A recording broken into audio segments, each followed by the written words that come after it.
Chers concurrents, pour vous motiver, fermez les yeux quelques instants. Et vous la voyez, la Bretagne, profilée à l'horizon.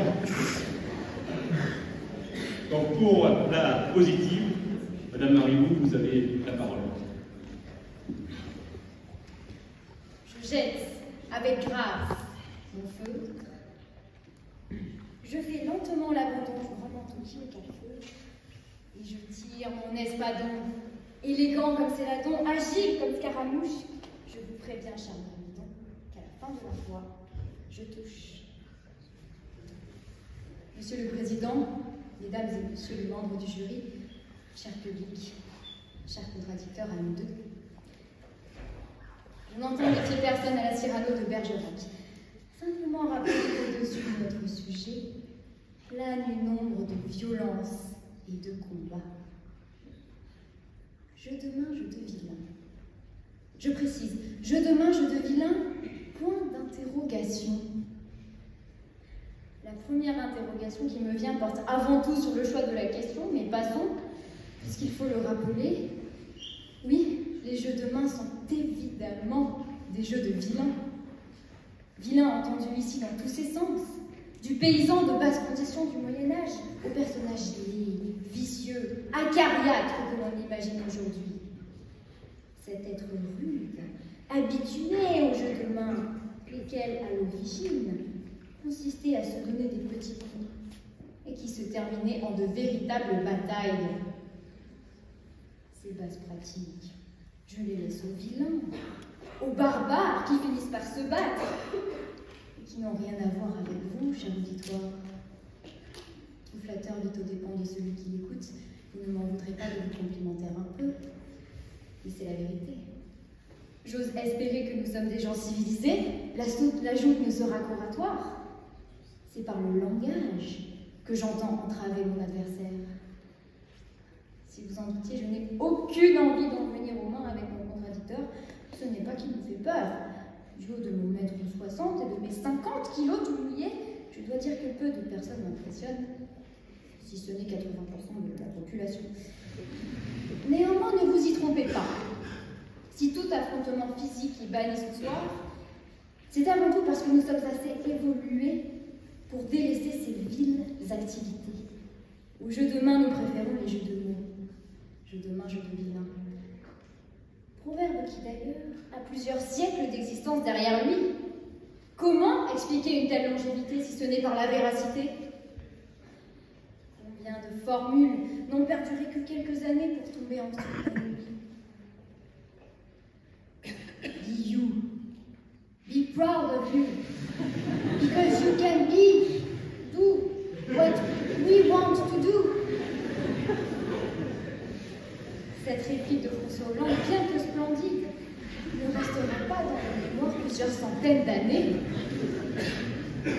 Pourquoi? Parce que si l'on essaie de déchiffrer la volonté réelle qui était certainement dénoncée, vous pouvez devenir ou réaliser ce que vous voulez, eh bien il suffit de lire le code pénal pour s'apercevoir que non, on ne peut pas faire tout ce que l'on veut.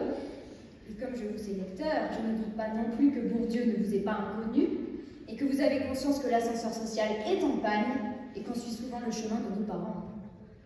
Bref, une formule qui n'est pas vraie et qui ne restera pas dans l'histoire, si ce n'est pour notre piètre niveau d'anglais. Tout l'inverse de notre proverbe, jeu de main, jeu de vilain. Adage qui apparaît d'autant plus fondé si l'on s'intéresse aux organes qui en sont au sujet. Les mains. Elles sont celles qui saluent, caressent, ou se joignent. Mais aussi celles qui griffent, qui frappent, qui étranglent. Elles sont nos armes, à l'image de couteaux, que oui, on peut utiliser de façon vertueuse, mais qui de 1000 manières peuvent nous atteindre et nous achever. Jouer, c'est s'amuser, se divertir. Qui oserait prendre à la légère des armes aussi tranchantes? Les mains sont celles qui ostracisent, insultent, pointent celui qui est différent. Elles portent en elles des symboles, Un signe de la main est trop lourd de sens pour que l'on prenne le risque de jouer avec. Le peintre prend ses couleurs, le poète pèse ses mots, l'honnête orateur contrôle ses mains et ne prend pas le risque de les laisser divaguer. Méfiez-vous-en, car les mains peuvent se retourner contre vous. Qui ici n'a jamais liké involontairement une photo Instagram datant de 2018 lors d'une session d'espionnage? Ce sont vos mains, c'est Judas qui vous ont trahi et ont exposé votre curiosité. Même lorsque l'on croit les contrôler, elles peuvent nous nuire. Imaginez ce que cela donne lorsqu'elles s'emportent dans un jeu frénétique et incessant.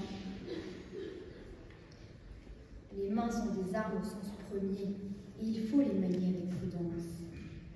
Mais les mains peuvent aussi servir le discours fallacieux. Elles manipulent au propre, évidemment, mais surtout au figuré.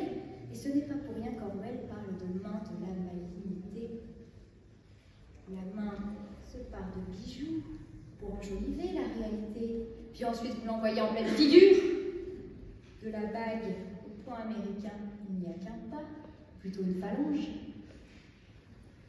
Rappelez-vous que le menteur n'est rien sans ses mains. Prenez le tableau du tricheur à l'as de carreau de Georges de la Tour. Ce joueur fourbe qui d'une main tend 3 cartes et de l'autre dissimule le reste du paquet. Les mains tiennent une place centrale dans la toile, si bien que la critique parle de véritable jeu de main.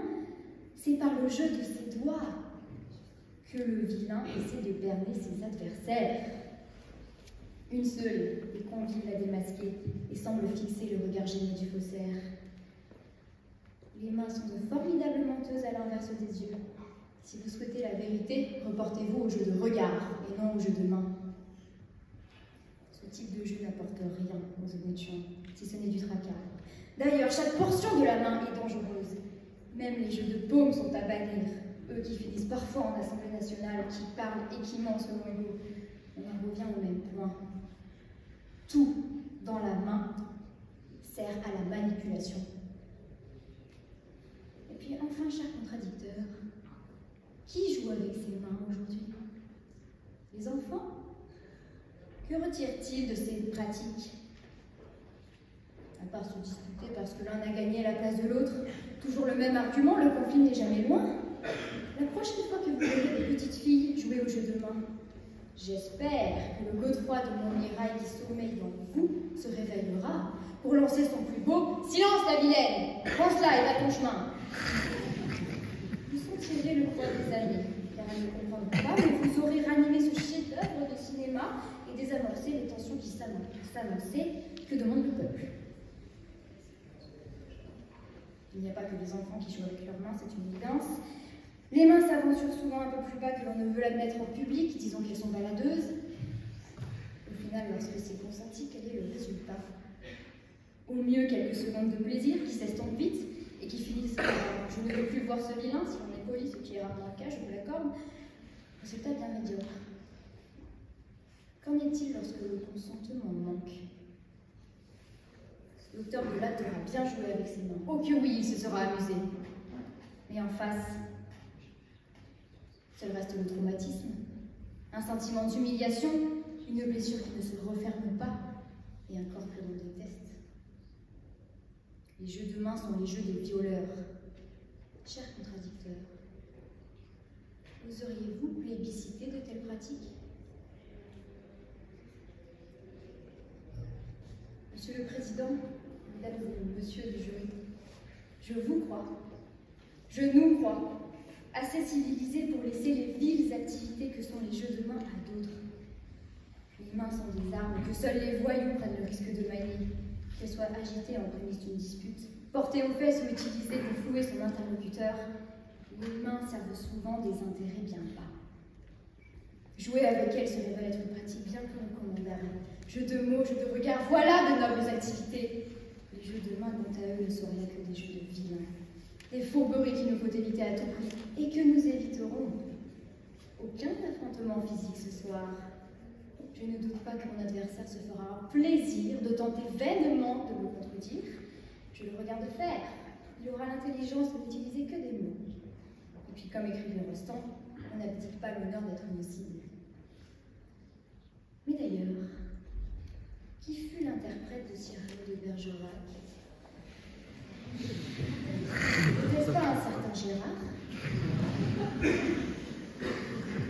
qui jette avec soin son foudre, qui fait hâtivement l'abandon du grand manteau qui le calfeutre et qui attire sa victime, dégoûtant, nauséabond.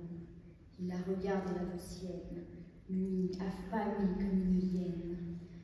Je vous préviens ce grand laidron, à la fin de l'envoi, il la touche.